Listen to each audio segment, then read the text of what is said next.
The evolution of practice management continues with Amicus Attorney 2010 Small Firm Edition and Appointment Adjournments. Amicus Attorney Small Firm Edition has always been a great scheduling application.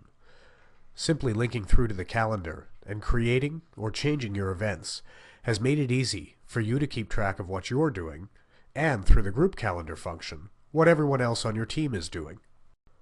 Of course, there are times when it's necessary to reschedule an event, and Amicus has always been great at doing this. The easiest and most popular way is to simply grab your event, say the cross-examination, and drag it to its new date. Dropping it instantly moves the event and checks to see whether there's any conflicts. What could be easier than that? But oftentimes it's not enough simply to reschedule the event. You need to track the reason why. Maybe Mr. Wright couldn't make it this time. Maybe the prosecutor was away. You need to know why the events were rescheduled, in case they need to be rescheduled again, and you need a running log of this. So how do you do that? Well, in previous versions of the application, you would simply open the event details and fill in the notes down below. And that's pretty simple. But in Amicus Attorney 2010 Small Firm Edition, we've made it even better. Let's backtrack a bit to the original appointment on January 6th. This time, when we reschedule this event, we're going to open it up, and we're going to check the box that says Show Adjournments. And what that's going to do is activate an entirely different sequence when we reschedule this event. So we'll click OK after marking the box, and now we'll reschedule it exactly the same way as we did before, by dragging and dropping over to the 7th. But let's see what happens now. Because we had the Show Adjournments box checked on the original event, every time the event is rescheduled from this point forward, the user will be required to enter a reason for the adjournment. And that's not optional at this point. If I hit cancel, it's going to ask me to cancel the entire event reschedule, not just the adjournment itself. So we're enforcing the tracking of the rescheduling reasons every time events get rescheduled, simply by checking that Show Adjournments box. So let's continue with our rescheduling, and not cancel the rescheduling itself. Now in the reason for adjournment, you can type in anything you want. This is open text. So I'll put in that Mr. Wright couldn't make it due to a conflict, and that we've rescheduled for the 7th at the same time, which is what we're doing with this rescheduling. And then we'll click OK. So once we've done that, it brings us back to the calendar on the 6th. The original event shows up there. Previously, it wouldn't have. It would have just moved entirely over to the 7th, with no reason.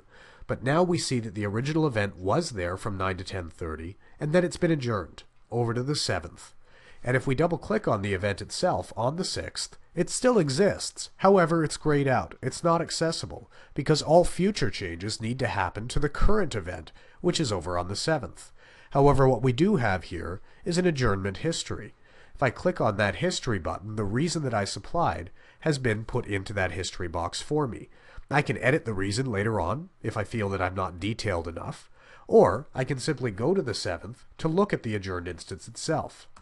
So let's come out of here and look at the event as it is on the 7th now. It looks exactly like the original event, and there's no indication here that it's adjourned. That's because this is the current event. The adjourned event is back on the 6th. But when I double-click on this one, it still has the history. And I want you to notice something else. The Show Adjournments box is now grayed out. You can't turn off adjournments on an event that's already been adjourned. And that makes a lot of sense. If I move this event again, let's say we'll move it to the 8th this time, and click OK, I get an additional reason for adjournment, and I can continue along this cycle. Every time an event is rescheduled, a new line item will show in the adjournment history for the entire history of the event. And what's really nice about this is after you've activated the adjournments in general, then reasons have to be entered every time something is rescheduled. If I try to click OK with the box blank, it forces me to enter a reason. So your users are going to be forced into operating the way that you want them to operate to make sure that all rescheduling is tracked properly. And it's all done with that one checkbox. That's a classic Amicus implementation. And I'd like to point out one more thing as well with the adjournments. Because we realize that mistakes can be made when scheduling, it's individually up to people to decide to track adjournments to begin with by turning on that box. But even with that checkbox turned on, If you simply have a scheduling mistake on the same date, so instead of 9 to 10:30 it really should have been 12 to 1:30, dragging and dropping or moving the event on the same date doesn't trigger the adjournment function. It's only when you move the event to an entirely different date that it does. And of course you won't have this box on for every single event. Firm staff meetings, for example, or lunch dates, aren't going to necessarily need to be tracked from an adjournment perspective. But court dates, cross-examinations, yes, they certainly will. And by turning on that checkbox, you'll achieve the tracking of those adjournments. Thank you for watching. To find out more, or for a personalized demo, please visit www.amicusattorney.com or call 1-800-472-2289.